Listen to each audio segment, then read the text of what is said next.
자, 기출문제 분석 첫 시간입니다. 이건 4시간으로 이렇게 나눠서 내는데, 첫 시간에는 훈민정음 위주로, 그 다음에 의문, 그 다음에 다음 시간 두 번째 차시에는 형태론, 그 다음에 세 번째 차시에는 통사론 중심으로 해서, 그 다음 네 번째 차시에는 국어사 중심으로 하겠습니다. 자, 그래서 첫 번째 차시에 오늘 의문과 의문의 변천이 나오는데, 아무래도 의문의 변천이니까 국어사하고 약간 겹치는 부분은 있어요. 근데 여기는 어쨌든 의문 중심으로 이렇게 살펴보는 거고, 4차 시에는, 제가 말하는 4차 시는 4주차를 말하는 겁니다. 4주차에는 이제 의문 문법 통틀어서 국어사적인 측면에서 이제 중세국어와 현대국어를 연결되는 부분, 그 부분을 살펴보도록 하겠습니다. 자, 먼저 제가 가능하면 이 문제가 출제되는 배경을 살펴보려고 했는데, 그게 이제 교육과정을 통해서 보는 게 제일 정확하죠. 그래서 중세국어에서 교육과정에 제시된 부분을 찾아서 이렇게 제가 좀 제시를 했는데, 훈민정음에 관한 게 이제 좀 제일 많고, 그 다음에 국어사 이런 것들이어서 다는 뭐 각 그 주차별로 들어가지는 않고, 주로 이제 오늘 배우는 첫 주차에 이 중세국어 문제들이 어떤 배경에서 출제되는가 이런 것들을 조금 이제 보도록 하겠습니다. 먼저 그 교육과정에 나와 있는 거 보면은 제일 중요한 게 이제 제자 원리죠. 그래서 중세국어에서 나올 가능성이 제일 높은 것도 제자 원리예요. 제자 원리에 대한 것, 이것은 이제 자음자, 모음자로 나누어서 탐구하되, 그 뒤에 보면 다른 나라의 문자와 비교해서, 이게 이제 학습 탐구 문제는 조금 나와 있어요. 그래서 지금 그 기출 문제에서는 이게 안 나와 있는데, 교육과정에 이렇게 나와 있다는 것은 얼마든지 나올 가능성은 있다는 거죠. 그래서 우리 문자의 한글의 특성을 이제 반드시 정리해 놔야 된다라는 거예요. 자, 그 다음에 이제 해리본의 내용도 조금 나와 있고, 지금 출제 경향은 서답형이 되면서 약간 쉬워졌어요. 내용을 보면 여러분들 기출문제 풀어보면 아시겠지만, 오지선다형일 때는 선지로 제시되는 것들이 굉장히 어려운 내용들이 많았어요.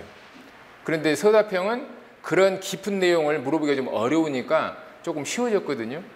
근데 만일 어려워진다면은 선지에 나와 있는 그런 내용이 나올 수 있다는 거죠.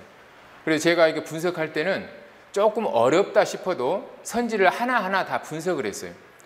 왜냐하면 다음에 이제 출제자들이 그 선지를 바탕으로 해서 문제를 내버리면 어렵게 내더라도 이게 이미 기출이 나와 있던 거다, 이 근거가 되죠. 그래서 조금 어렵다 싶은 내용들은 이제 제가 선지의 그 내용에 바탕해서 그걸 풀이하면서 조금 더 설명하려고 그래요. 그래서 그런 내용들은 기본적으로 이제 이론을 할 때는 좀 안 다뤘던 것들이에요.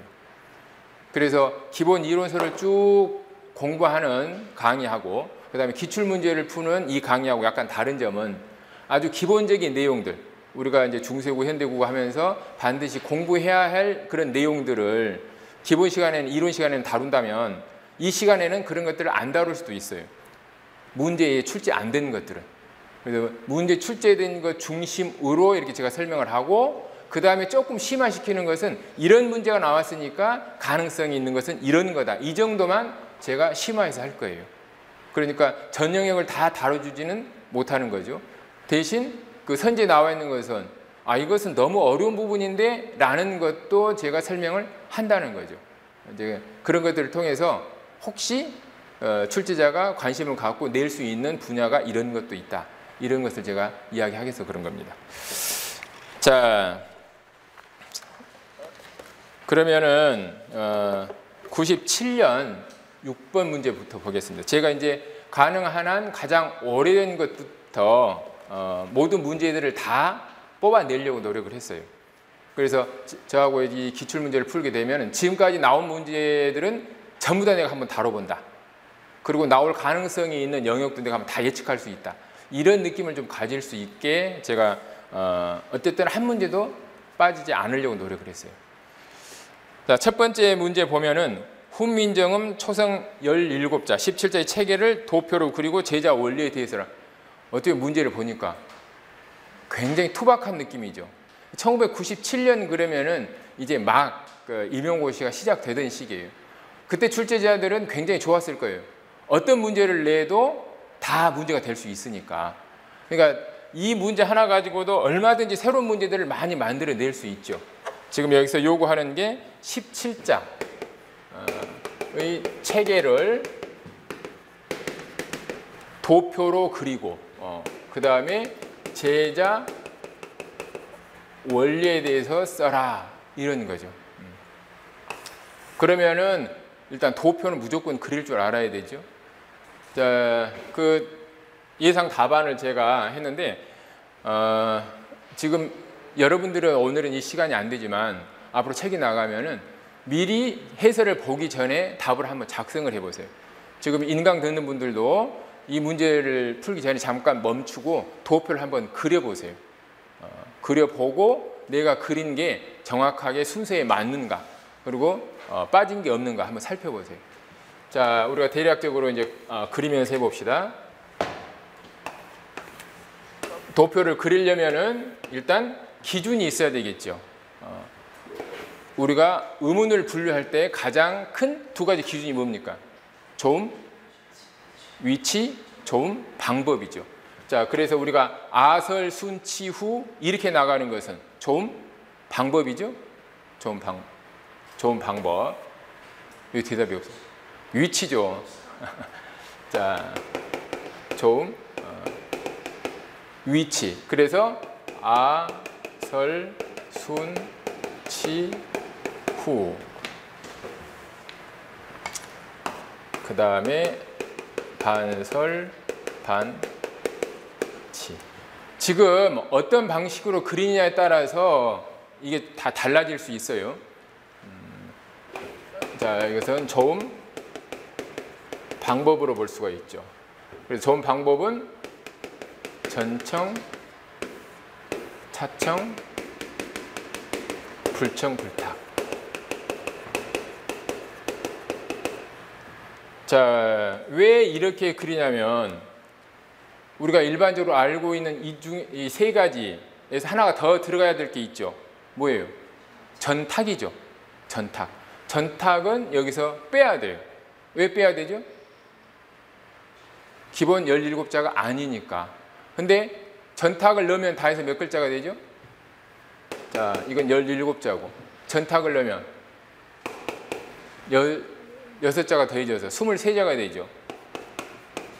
자, 23자를 기본 자음으로 정한, 기본 의문으로 정하는 그러한 책도 있어요. 그건 뭐죠? 동국정운이에요. 동국정운. 그래서 동국정운의 체제를 그려라 그런다면은 여기다가 전탁을 하나 더 집어넣어야 된다는 거죠. 동국정운 내용도 지금까지 나온 문제를 보면은 어떤 내용이냐 이게 나오고 있으니까 대강 이 체제는 기억을 해둬야 돼요. 자, 그래서 전청자는 아음에는 기역이고 차청자는 키역이고 불청불탁은 이응이다. 자, 설음에는 디귿, 티읕, 니은. 순음에는 비읍, 피읍, 미음. 치음에는 뭐가 있죠? 시옷하고 지읒하고. 자, 차청에는 치읒. 자, 여기서 이제 불청불탁음은 여기는 바로 하는 거 어디로 가요? 반치음으로 가죠? 반치음. 그 다음에 후음에는 전청에는 여린 히읗, 차청에는 히읗, 불청불탁에는 이응이 있죠. 반설음에는 리을이 있고. 자, 기본적으로 이게 이제 쭉 나와야 되는데, 자, 여기에서 상형의 원리에 따라서 가장 기본으로 삼은 자는 어떤 자예요? 이 전청자면 좋겠는데 그렇지 않죠.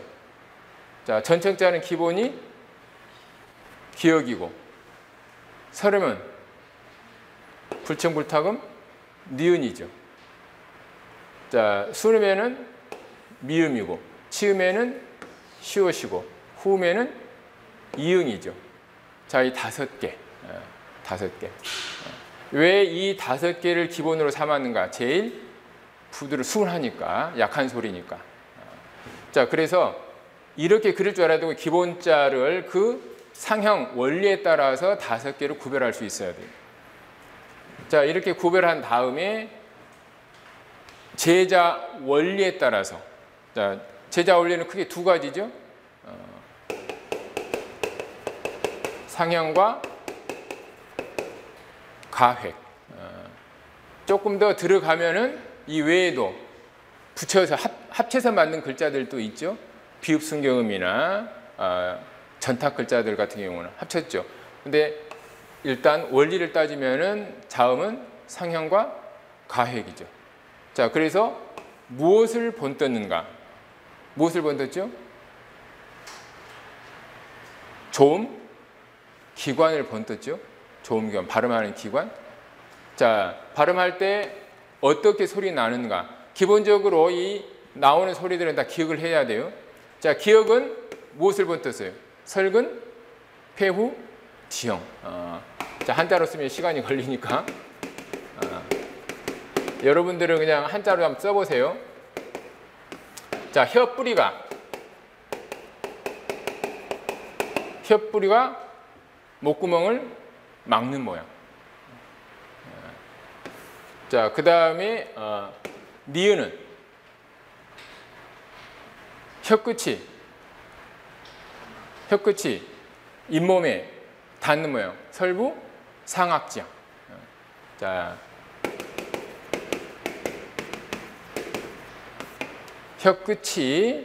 혀가 잇몸에 닿는 모양.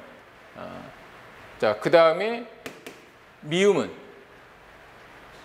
순, 입술 모양, 입술. 자, 그래서 혀뿌리가 목구멍을 막 닦는 모양. 그 다음에 혀가 잇몸을 몸에 닿는 모양. 그 다음에 입술 모양. 그 다음에 치음은 이 모양. 그 다음에 이응은 후는 목구멍 모양. 자, 이것은 외지 않더라도 이것은 잘 기억을 해놔야 되죠. 일단 쓸 수 있어야 돼요. 그래서 첫 번째 원리는 상형이다. 무엇을 본떴느냐. 그래서 이 혀뿌리가 목구멍을 닿는, 막는 모양을 본떴다, 닿은 모양을 본떴다, 입술 모양을 본떴다 이렇게 써줄 수 있어야 돼요. 자, 그 다음에 이제 가획의 원리. 가획. 자, 가획함으로써 어떤 효과가 생긴 거죠? 소리가 더 거세지는 효과, 세지는 효과. 자, 가획함으로써 소리가 더 세지는 것. 그래서 기억에 획을 더해서 기억을 만들었다. 그다음에 미음에 획을 더해서 비읍을 만들고 피읍을 만들었다. 자, 이렇게 예를 들면 소리가 더 세지는 것. 이것을 가획으로 나타냈다. 자, 두 가지 원리. 자, 정리하는 것은 그렇게 뭐 어렵진 않죠. 자, 그러면 여기다가 심화를 제가 조금 덧붙였는데 앞에 교육 과정에서 다시 한번 돌아보면은 제자 원리는 자음자와 모음자로 나누어 탐구하되 그랬죠. 그러면은 이제 자음이 나왔으면 또 모음도 나오겠죠. 그래서 모음의 제자 원리는 뭐냐? 자, 모음의 제자 원리는 뭐죠? 첫 번째는 이것도 상형이죠. 뭘 상형했죠? 천지인. 자, 삼재.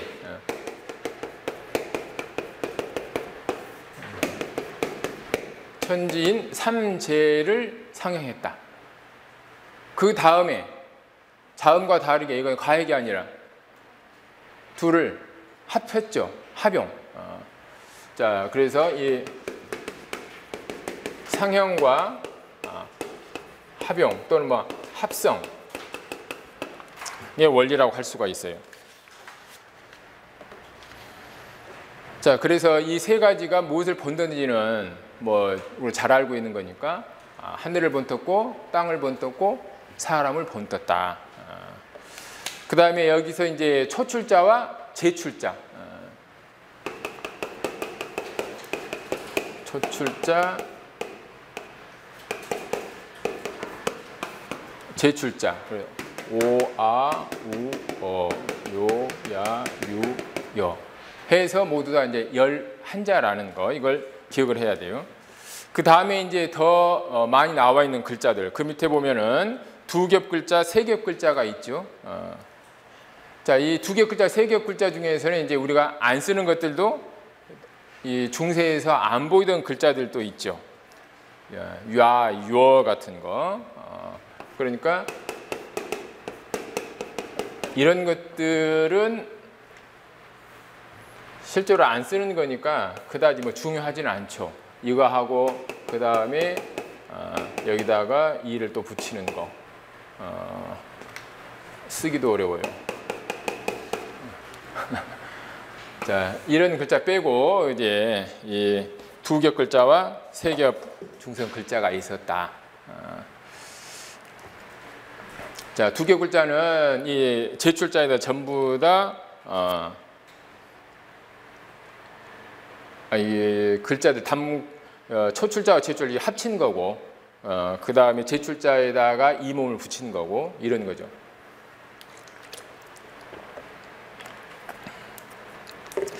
자, 이 중성의 제자 원리, 상형과 합용. 그러면 종성의 제자 원리는 뭐죠? 종성은 따로 안 썼죠. 따로 안 쓰고 종성부용 초성이죠. 자, 왜 초성을 종성으로 다시 썼을까? 이제 우리가 늘 강조하지만 우리 한글에서 가장 좀 독창적이다 하는 것이 바로 이거죠. 자, 한자는 두 부분으로 나누죠. 성모와 운모 둘로 나누는데 우리는 한글은 그걸 바탕으로 했는데 세 글로 나눴다는 거. 이분법이 아니라 삼분법을 택했다는 거. 그래서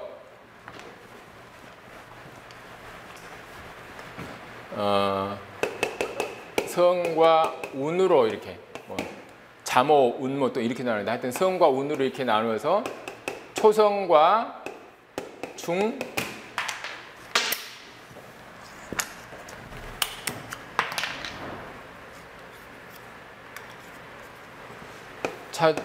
초성과 중, 종성 이렇게 나눴던 것을 한글에 이제 초성, 중성, 종성 셋으로 나눴어요.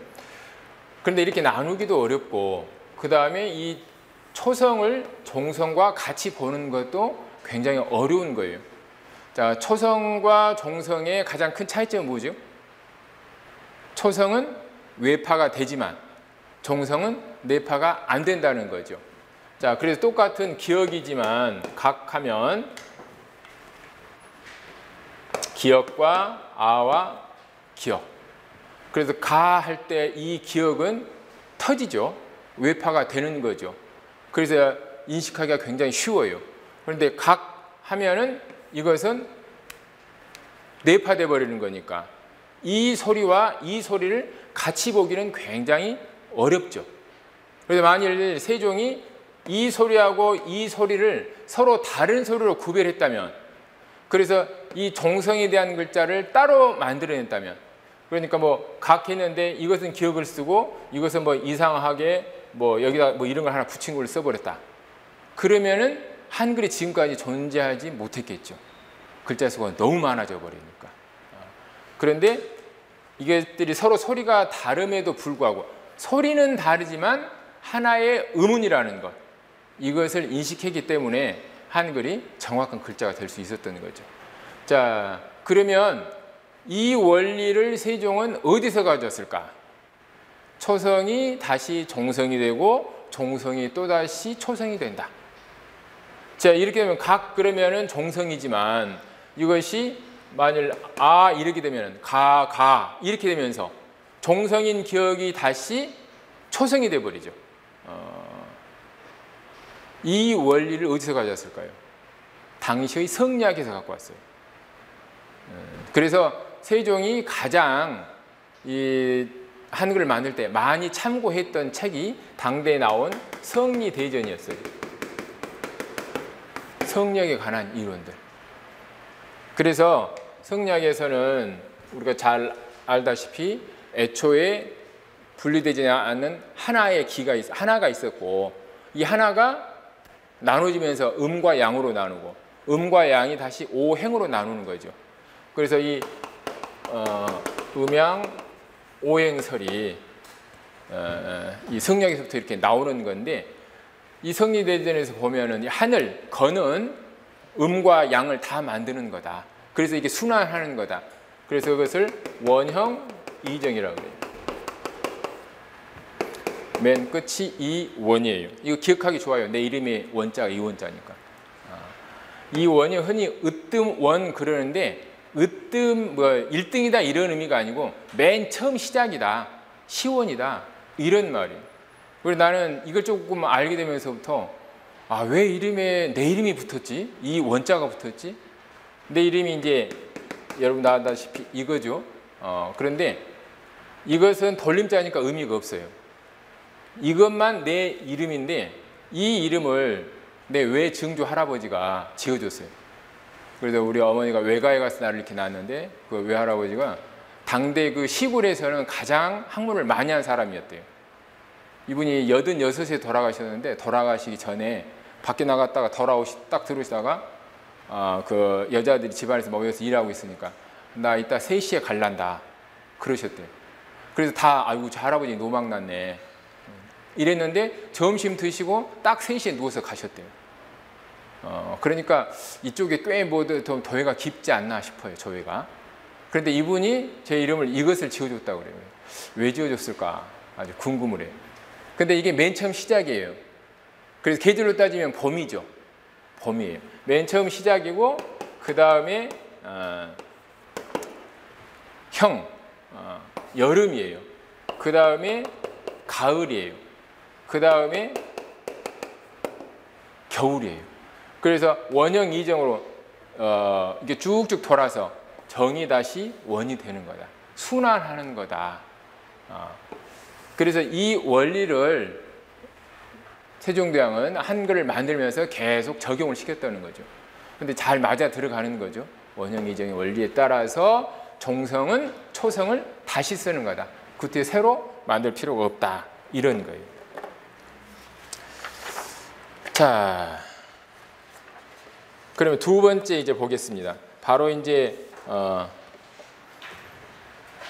사지선다형 문제인데, 이게 2009년 모의고사 문제가 그 전에 서술형이었다가 처음 이제 오지선다형으로 바뀌는 거예요. 이때 문제가 제일 어려워요. 여러분들 이제 앞으로 문제 풀어보시면 알겠지만은 역대 문제 중에서 2009년 모의 문제가 제일 어려워요. 막 보도도 못한 새로운 이론들 갖고 들어오는 것들도 많고, 이 문제도 굉장히 참신하죠. 그 이전 문제에 비하면은 하나의 문제에 여러 가지가 싹 다 들어오는 거예요. 그래서 지금 자료를 통해서 후민정음에 대해 이해한 후 보충 자료를 가지고, 이 보충 자료가 이것을 설명하기에 적절하냐 적절하지 않느냐를 보는 거예요. 첫 번째는 후민정음 이 창제 목적에 대해서 이야기를 하고 있고, 그 다음 두 번째는 세종실록에서 이 후민정음이 언제 만들어졌는지, 누가 만들어졌는지 그것을 이야기하고 있어요. 자, 그 다음에 세 번째 다는 최만리가 이 후민정음 만든 것에 대해서 지금 반대 상소 올리는 거예요. 그 다음에 라에서는 문자의 발달 단계에서 맨 마지막 단계가 자질 문자다라는 것을 이야기하고 있어요. 그 다음에 이제 마에서 외국 사람이 이 한글을 칭찬하는데요. 아주 여러 가지가 아주 다 들어갔는데, 자, 이것을 지금 보충자라고 제대로 설명하고 있느냐? 자, 이 오지선다형 문제는 먼저 정답을 제가 설명을 하고, 그 다음에 오답을 분석해 나갈게요. 자, 먼저 정답을 보면은 나에서 창제 시기와 창제자, 만든 시기와 만든 사람이 밝혀져 있는 일종의 발명품임을 설명한다. 후민정음의 정인지 서문의 내용. 자, 이것은 정인지 서문을 안 읽어보면 이게 맞는지 안 맞는지 알 수 없는 문제예요. 그러니까 그 전에 공부했던 사람들은 아주 뒤통수 때리는 문제죠. 대개 학교에서 훈민정음을 아주 깊이 공부한 사람은 정인지 서문을 한번 읽어봤을 거예요. 그렇지 않은 사람은 이것을 과연 있는 건지 없는 건지 자신할 수 없는 거죠. 굉장히 어려운 문제였어요. 이것은 아마 그때 이제 만일 시험 보는 학생들은 이것을 보고 바로 답을 찾아낸 것이 아니라 다른 답 선지를 보고 적절치 않다고 생각해서 2번을 찍었을 거예요. 자, 먼저 정의진 서문 내용을 한번 보겠습니다. 6페이지 보면 정의진 서문에서도 이 훈민정음 창제 원리, 창제 시기, 그 다음에 창제자가 누군지 이런 것들을 밝히고 있어요. 자, 그 밑에 부분 한문 나오고 한문 해설하는 부분을 잠깐 보겠습니다. 거기 보면은 개해년 겨울에 우리 전하께서 정음 28자를 창제하시고, 그래서 개해년 이게 나오죠. 그래서 이게 1443년이에요. 근데 이게 조금 논란의 여지가 돼요. 개해년 그러면 1443년인데 겨울 그랬죠. 음력으로 겨울은 지금 이제 동짓달 그럼 11월 되면은 그 달이 우리 양력으로 치면은 1월일지 12월일지 가늠하기가 어려워 보여요. 그래서 그때 그 시간을 정확하게 재가지고 1443년이 아니라 1444년 1월이라고 해야 된다. 이렇게 주장하는 사람도 있어요. 근데 개해년을 우리가 이제 1443년으로 보면 뭐 이걸 1444년으로 하나, 3년으로 하나, 그래서 큰 의미는 없죠. 자, 어쨌든 개해년은 1443년을 가리키는 거예요. 전하께서 정음 28자를 창제하시고, 자, 초성 17자하고 중성 11자를 말하는 거죠. 간략하게 예를 들어 보이시고 이름을 훈민정음이라고 지으셨다. 상형에서 만들 때 글자 모양은 중국의 고전을 본떴고, 자, 그래서 이것 가지고도 문제가 많이 되죠. 지금 이 발음 기관을 본뜬 건데 여기서 내용을 보면 마치 발음 기관이 아니고 중국 글자를 상형한 것처럼 그렇게 해석이 돼버려서 이것도 좀 논란이 많이 되는 거예요. 그런데 지금 이제 정리하기는 이렇게 고전을 본떴다라는 것은 당시 반대자들을 좀 무마하기 위해서 이런 표현을 썼다. 아주 새로운 것은 아니고 이미 있던 글자들을 잘 활용한 거다. 이런 의미로 이제 해석을 하는 거죠. 자, 어쨌든 정인지 서문에는 이런 내용들이 쭉 다 나와 있는 거예요. 자, 그 다음에 이제 가부터 보겠습니다. 가에서 창제의 목적을 자주와 예민의 있음을 설명한다. 자, 훈민정음에서 창제 목적은 크게 3가지 내지는 4가지죠. 자, 제일 먼저 나오는 게 뭐예요? 예민정신이죠. 중요한 게. 근데 나란 말씀이 중국과 달라서 순으로 보면 자주고 불쌍히 여겨 예민정신. 그 다음에 뭐예요? 실용정신이죠.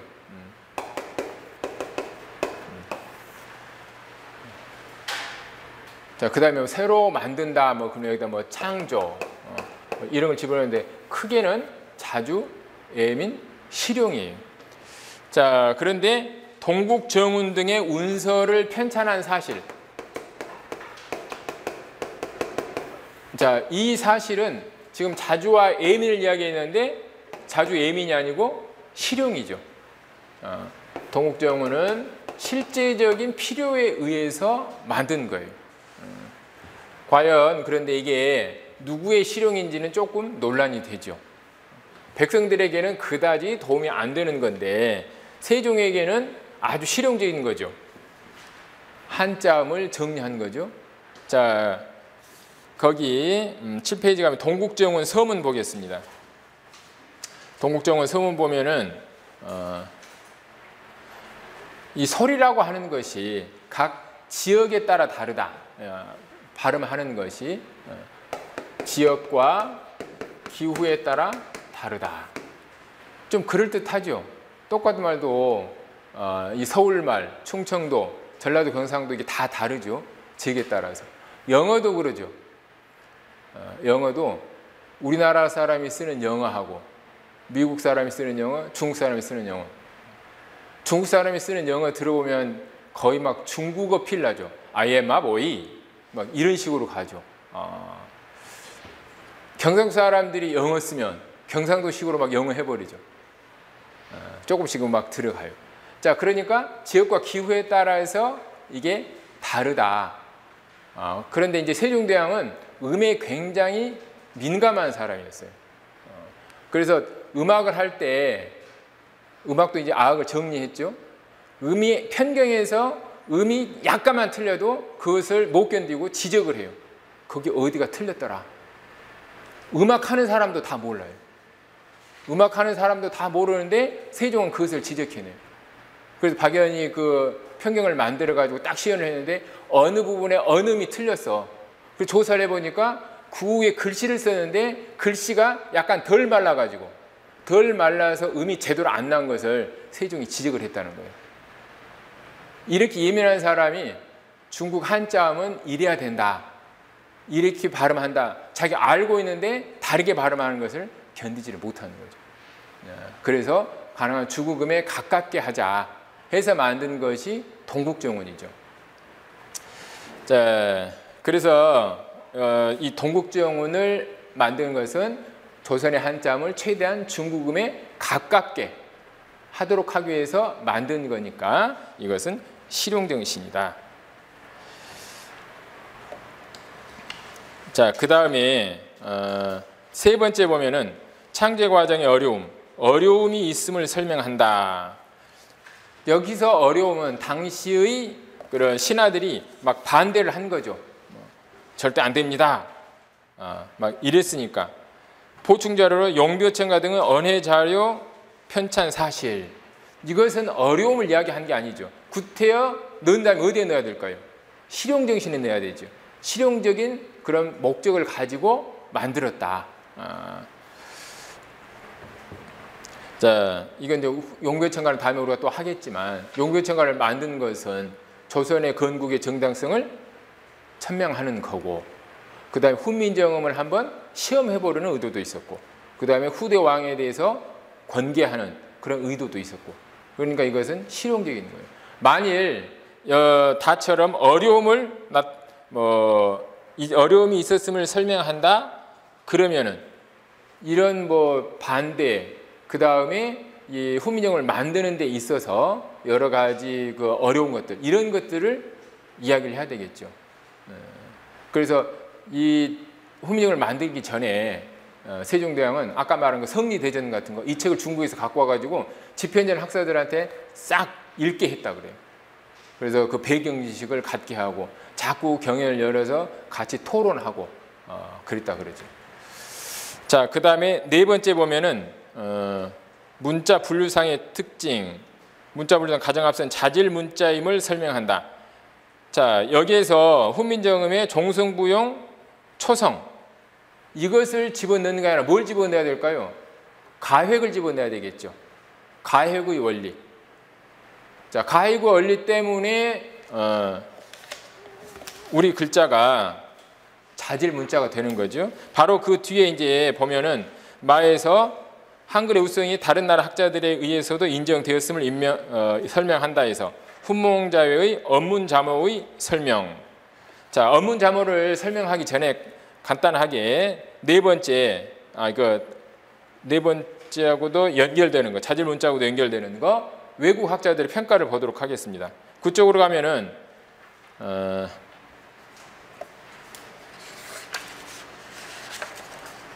그쪽에서 한글의 우수성에 대한 다른 나라 학자들의 평가. 제가 이걸 좀 찾아봤는데 여러 가지 것들이 있어요. 여기서 뭐 레드야드 교수는 Unparalleled Grammatical Luxury. 구호 선생님 발음하니까 좀 이상하죠. 자, 문자학적으로 아주 이것은 럭셔리한 거다. 문자학적으로 명품 글자다. 이렇게 했어요. 그다음 맥콜리 같은 교수, 이 사람은 옛날 한글날이 우리나라에서 국경일이 아닐 때도 자기 혼자 국경일로 삼아서 지켰다고 그래요. 그래서 수업도 안 하고. 이제 미국에서는 교수들이 수업을 안 한다라는 것은 굉장히 중요한 건데, 이 사람 10월 9일 날 수업 안 했다 그래요. 근데 옛날에 우리는 10월 9일 날 다 수업했죠. 자, 그다음에 펄벅의 이야기라든지. 자, 그 8쪽 보면은 그 제프리 샘슨 이야기가 또 있어요. 자질 문자라는 이야기를 맨 처음에 한 사람이 영국 그 런던 대학의 제프리 샘슨이라는 사람인데, 이은복 교수가 쓴 글에 이게 나와 있어요.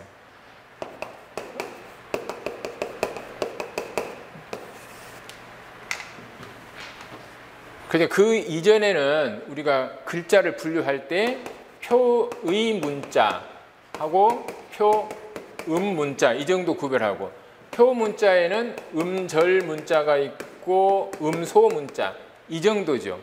그래서 표 문자 중에서도 음절 문자보다는 음소 문자가 한 단계 더 나아간 거죠. 일본어 같은 경우는 음절 문자죠. 같은 표 문자지만 이게는 음절 문자고, 영어나 우리말 같은 음소 문자예요.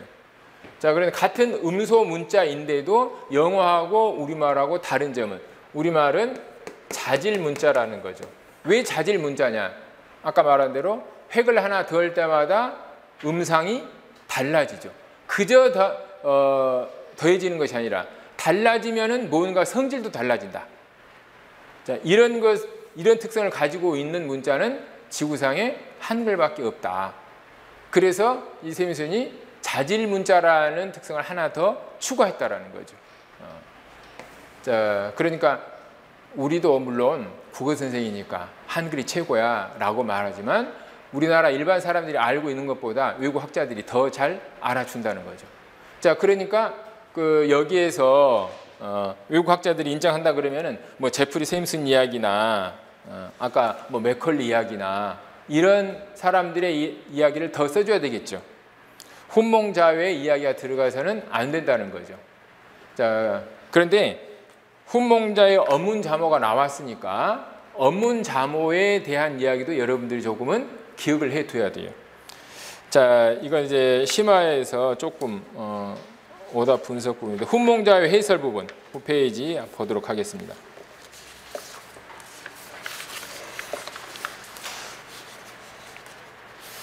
자, 훈몽자 해설 보면은 이 중종 때 최세진이 쓴 거죠. 이것은 애초의 목적은 한글을 위한 게 아니고 한문을 위한 것이었어요. 한문. 그래서 당시 아이들이 한문을 깨우칠 때 얼마나 쉽게 그리고 잘 배우게 하느냐, 그런 목적으로 한문을 배우기 위해서 미리 한글을 배워서 그걸 바탕으로 해서 한자를 배우게 한 거죠. 자, 그래서 이 훈몽자외에서 우리말의 맨 처음 이름이 정해진 거예요. 원문자모에서.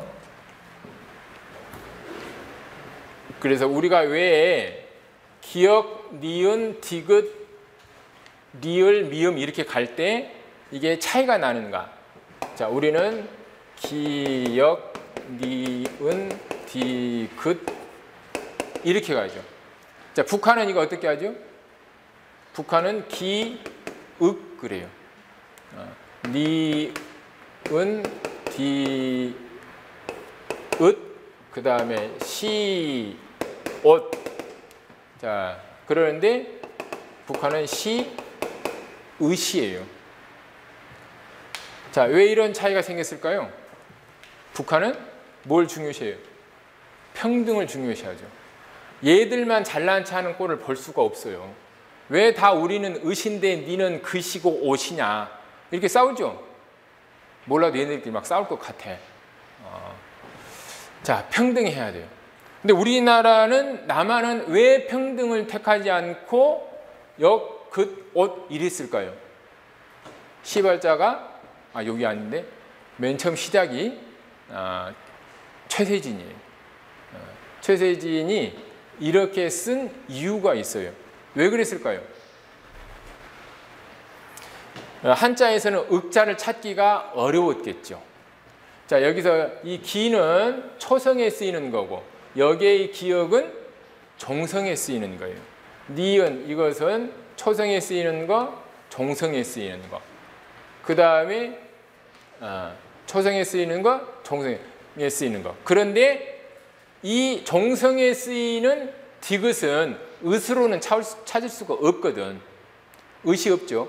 그러니까 긋 쓰고 이것을 말 이렇게 해놓은 거예요. 말하고 이것 우리말로 읽어라. 말. 그래서 이것을 긋 이렇게 읽으니까 긋의 디귿을 종성으로 취한다 이런 거예요. 그 다음에 시옷은 시읒 이게 없으니까 옷을 쓰고 동그라미를 해놓은 거예요. 그래서 시옷의 이 시옷이 받침으로 쓰는 시옷이다. 자, 이렇게 해서 초성과 종성을 가르치기 위해서 어린아이들을 가르치기 위해서 이걸 쓰는 건데 이게 이제 이름으로 굳어진 거죠.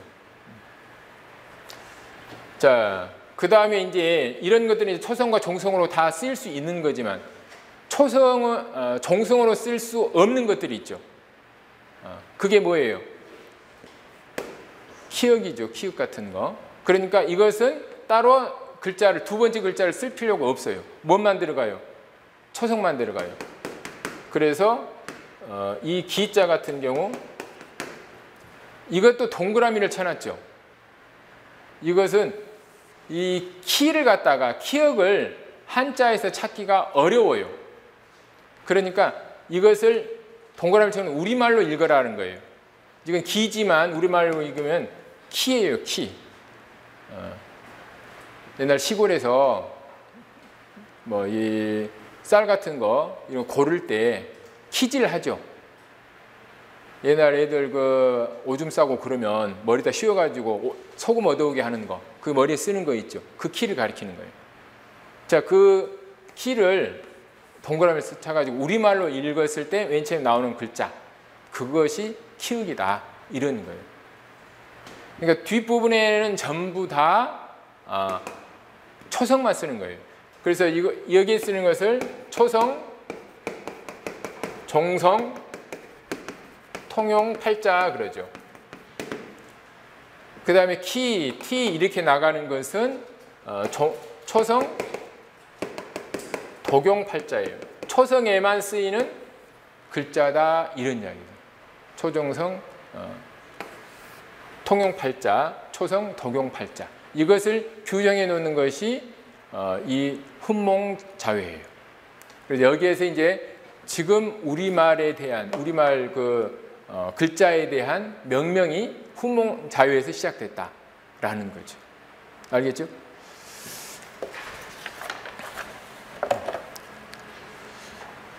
자, 초성에만 쓰이는 8글자 키, 티, 피, 지, 치, 지, 이, 히. 자, 히 보면은 다른 것은 이제 다 마찬가지인데 이 글자 있죠. 히를 나타내는 글자. 이게 무슨 글자예요? 시자예요. 지금 우리 발음은 시자예요. 시. 이게 똥 시자거든. 이 시자는 시체 시자죠. 시체. 이것은 쌀미죠. 쌀의 시체가 똥이라는 거예요. 근데 이게 시자인데 그때 당시에는 뭐였다는 거예요? 희였다는 거죠. 희. 자, 희가 시로 됐어요. 자, 이게 뭐죠? 음운 변동상? 음운 변화에서 희, 시.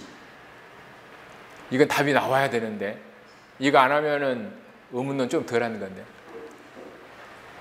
자, 우리 여러 가지 음운 변동 중에서 자, 심심하다. 이것이 지금의 심심하다가 됐어요. 뭐죠? 이 몸 앞에서 히읗이 시옷으로 되는 거. 구개음하죠? 구개음화. 자, 이것은 구개음화된 거예요. 그러니까 여기서 키티, 피지, 치, 지, 이, 히 글자는 시지만은 읽을 때는 우리가 그때 당시의 음으로 히로 읽어주는 거죠. 히. 자, 이게 이제 초성 독용 팔자예요. 자, 그 다음에 이제 중성으로 쓰이는 거, 11자.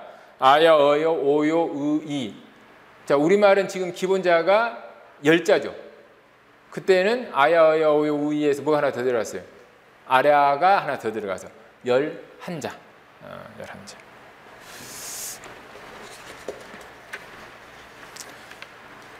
자, 그래서 훈몽 자효 내용은 대강 이 정도로 여러분들이 기억을 해두는 게 좋아요.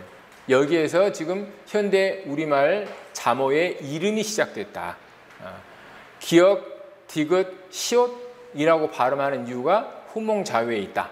이 정도는 여러분이 기억을 해두세요. 자, 그 다음에 세 번째 보겠습니다. 이것은 2010년 이 문제는 앞에 나온 2009년 문제 이것을 바탕으로 해서 만들어진 것 같아요. 훈민정음 회의의 다음 기록을 통해서 알 수 있는 사실로 적절하지 않은 것은, 자, 이 문제도 상당히 좀 내용 깊은 문제예요. 두 번째 선지가 정답이에요. 두 글자를 합용하면은 오와 아가 다 같이 아래아에서 나왔으므로 어울려서 와가 되고 우와 어가 다 같이 의에서 나왔으므로 어울려서 우어가 된다. 자, 중성회에 나와 있는 내용이에요. 이게 뭘 설명하는 걸까요? 알 수 있는 사실. 당시 문헌의 우리말 표기에서 이하, 이의, 이하가 나타나지 않는 이유를 알 수 있다. 그건 아니죠. 근데 이걸 깊이 있게 공부하지 않으면은 이것도 실은 찾아내기 어려워요. 자, 앞의 내용은 당시 편찬자들이 우리말의 음상을 잘 이해하고 있었다는 거예요. 앞에 오와 우아가 아래아에서 나왔다는 것은 이것이 양성모음이었다는 거. 그 다음에 우어가 의에서 나왔다는 것은 이것이 음성모음이었다는 것을 인식하고 있었다는 거예요.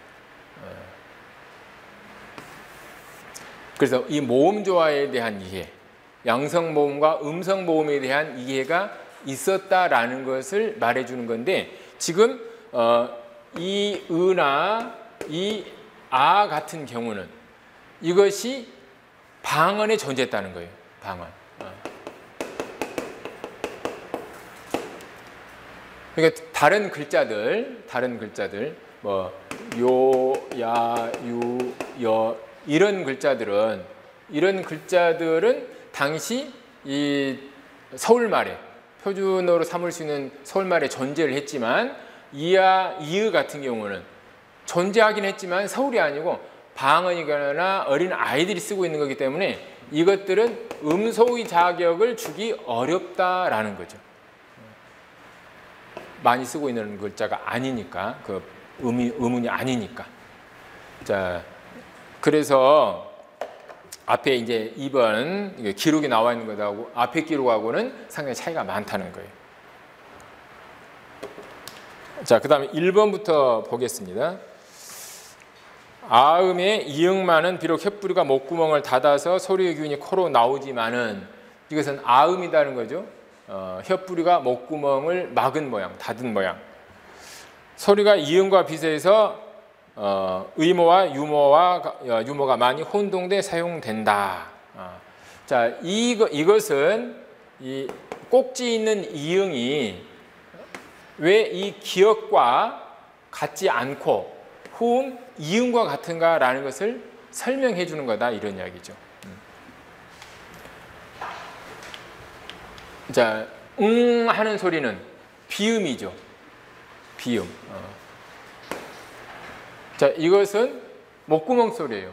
목구멍 소리. 하는 소리가 하는 소리하고 이게 다른 거죠. 그래서 이 이응을 우리가 마찰음으로 보는 거죠. 유성, 후두, 마찰음. 자, 이 꼭지 있는 이응은 연국의 비음이죠.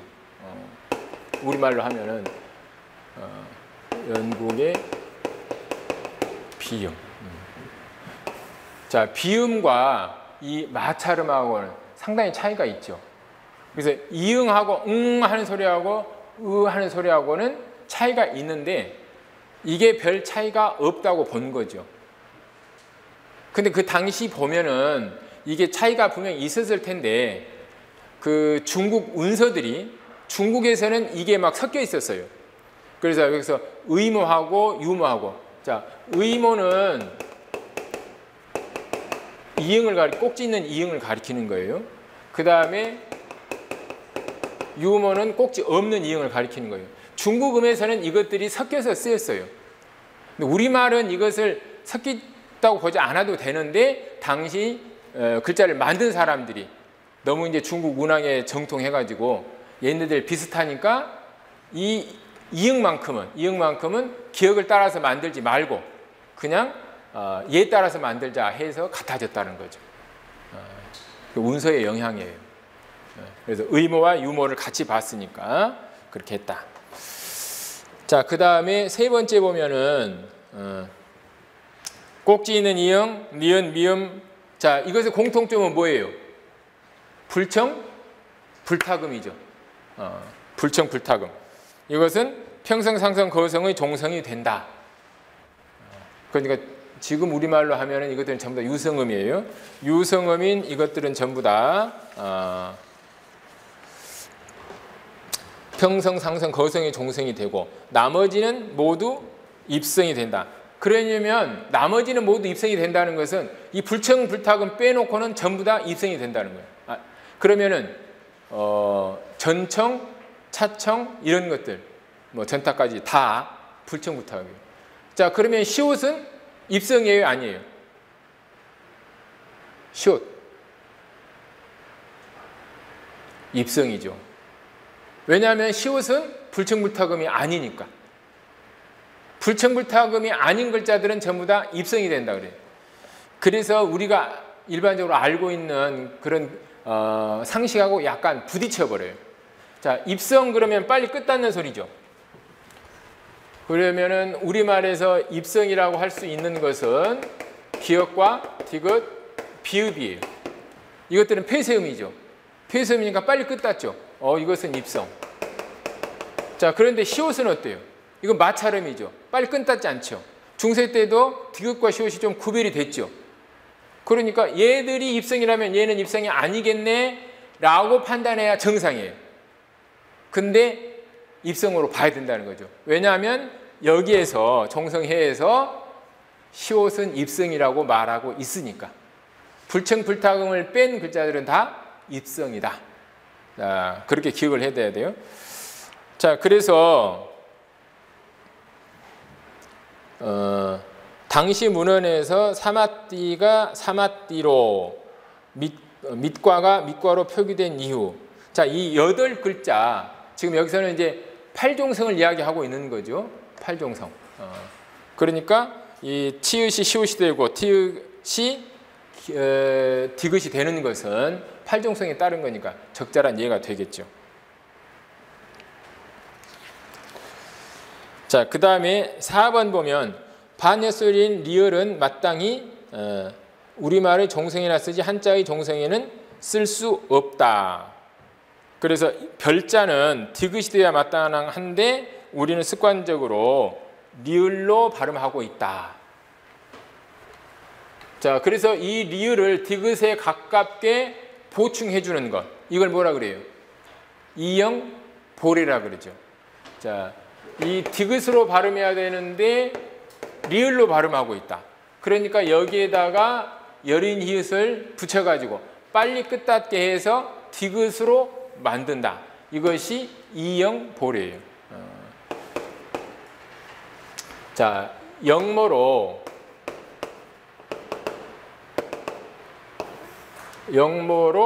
레모를 보충한다. 그래서 이 리을을 이응으로 보충한다라는 거죠. 이영 보래. 거꾸로 썼네.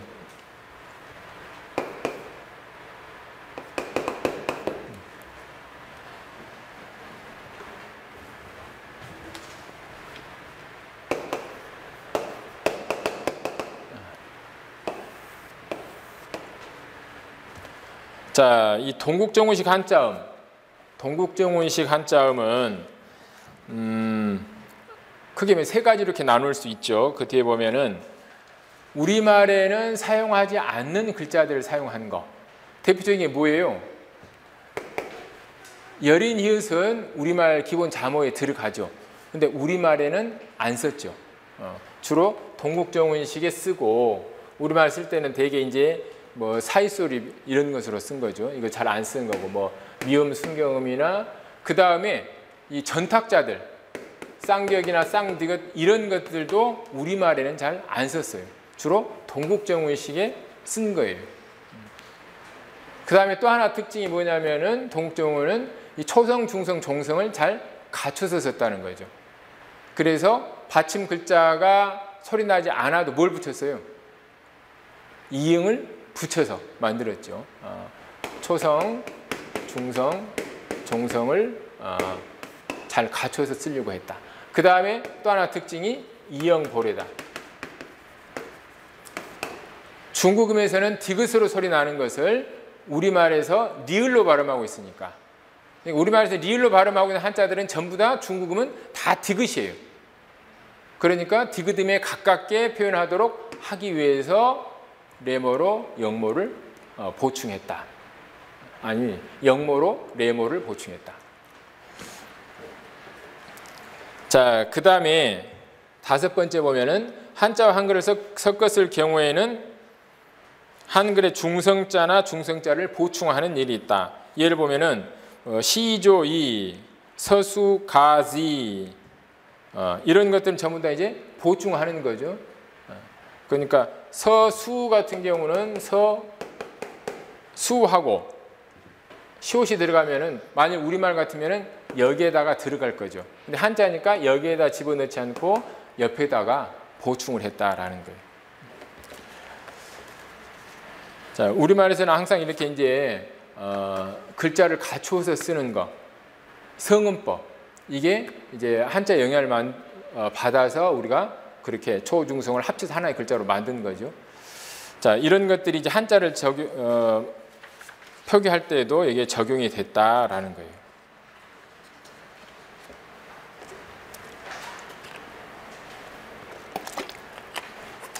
자,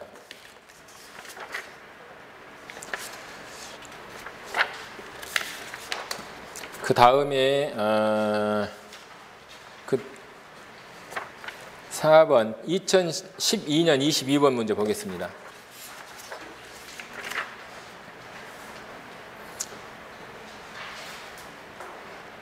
후민정음 해례본에 실려있는 내용에 대한 설명을 적절하지 않은 것은, 자, 먼저 4번 보면 이것도 상당히 난이도가 높은 문제예요. 괴연은 내가 남을 사랑하여라는 뜻이고 괴이연은 남에게 내가 사랑을 받아라는 뜻이다. 그러니까 하나는 능동이고 하나는 피동이죠.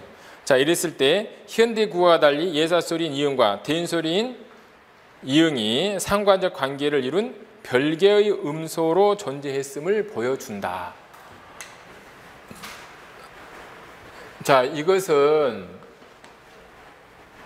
함정이 되게 많은 거죠. 우리가 음소 그러면은 음소는 일단 다른 낱말들과 독립되어서 새로운 낱말을 만들 수 있을 때, 그리고 어떤 대립상을 형성했을 때 그게 하나의 음소가 되는 거죠. 자, 여기서는 괴다, 괴이다, 괴여는 괴다, 괴이다, 괴다, 괴이다.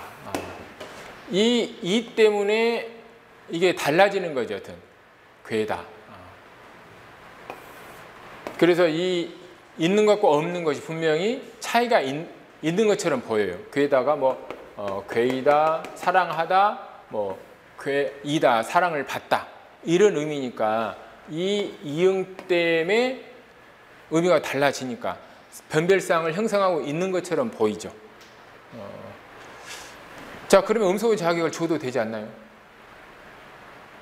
근데 이게 음소 자격을 줄 수 없다는 거거든. 그러면은 음소 자격을 줄 수 없는 이유는 뭘까요? 자, 음소의 자격을 가지려면은 이것이 다른 낱말들하고 넓게 어울려야 되죠. 새로운 낱말을 많이 만들어낼 수 있어야 되죠. 자, 그런데 이 두 개의 이응은, 쌍이응은 새로운 낱말을 자기 마음대로 만들 수 있는 그런 능력이 없다는 거죠. 즉, 분포가 매우 제한되어 있어요. 그래서 일반적인 음소가 가지고 있는 그러한 그 특성, 이것을 충족시켜주지 못한다는 거죠. 그래서 이것이 될 수 없는 이유는 이 분포가 제한되어 있다. 자, 여기서 이제 뭐 괴이다 이 정도인데 뭐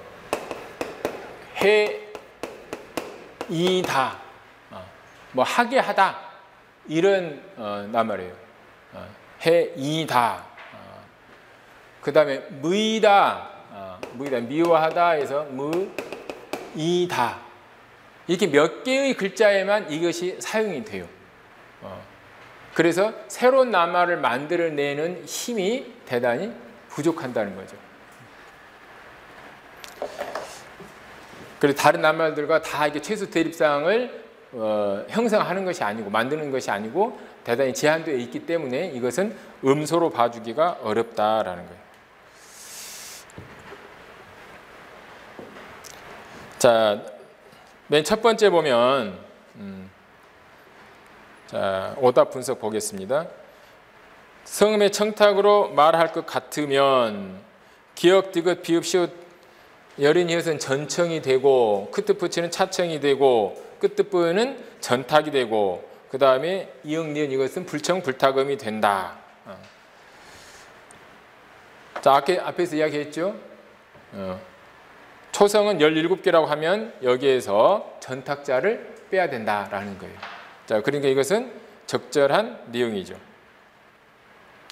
자, 그 다음에 두 번째 보면 초성은 다시 초성 글자를 쓴다. 종성은 다시 초성 글자를 쓴다. 자, 이건 초성과 종성의 관련성을 인식하고 있기 때문이다. 앞에 다 설명된 것이죠. 자, 그 다음에 세 번째 보면 정음의 초성은 곧 운서의 자모이다. 자모, 초성에 해당하는 거예요. 성모에 해당하는 거. 중성은 자운 중에 있는데 초성과 종성을 아울러 음절을 이룬다. 자, 이것을 지금 초성과 달리 중성을 운서형으로 직접 지칭하여 정의하지 않은 것은, 자, 그러니까 중국 운서에 따르면 중성만을 따로 언급할 수가 없다는 거죠. 운서는 중성과 종성을 합쳐서 운모로 보고 있다는 거예요. 그러니까 중성을 따로 이렇게 독립할 수 없는 그런 이유가 있었다는 거죠. 자, 음절 구분 체계가 훈민정음과 다르기 때문이다.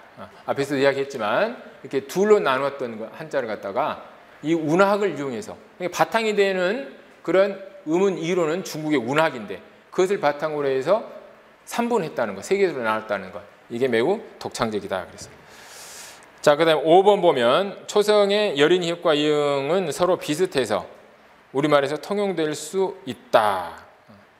자, 그래서 여린, 히읗은 우리말의 소리를 나타내기 위해서 만든 글자라기보다는 한자 표기를 염두에 두고 만들어진 것임을 보여준다.